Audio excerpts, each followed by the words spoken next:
In today's video, I'm going to teach you how to add a profile image in Base44. Having a profile picture makes it much easier for your teammates to recognize you and helps keep your workspace organized and personal. In this walkthrough, I'll guide you through the process from the moment you're inside your Base44 workspace, and I'll share a few tips to make sure your image looks great once it's saved. First, make sure you're logged into your Base44 account and you're in any workspace. Look toward the upper right corner of the screen. There, you'll see the workspace name displayed. This is usually near your avatar or initials, and it's part of the top navigation bar. Move your mouse over to that workspace name and click it. This will open a small drop-down menu with several options related to your account and workspace. From that drop-down, you'll want to click on Account Settings. This is where you can manage personal details, including your profile image.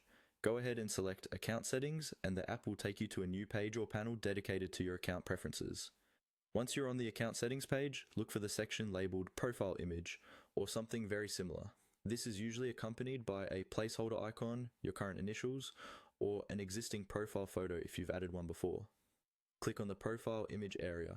In most cases, this will open a file picker on your computer, allowing you to choose an image from your device. Here are a few quick tips before you upload. Choose a clear, well-lit photo where your face is easy to recognize. Square or close to square images tend to work best because they crop nicely into circle or square avatars. Also, use a reasonable file size so it uploads quickly and avoid extremely small or blurry images. After selecting your image from your computer, you should see a preview inside Base44.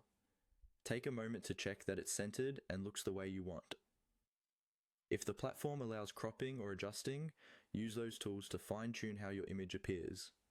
Once you're happy with how your profile image looks, scroll down if necessary and click on the Save button.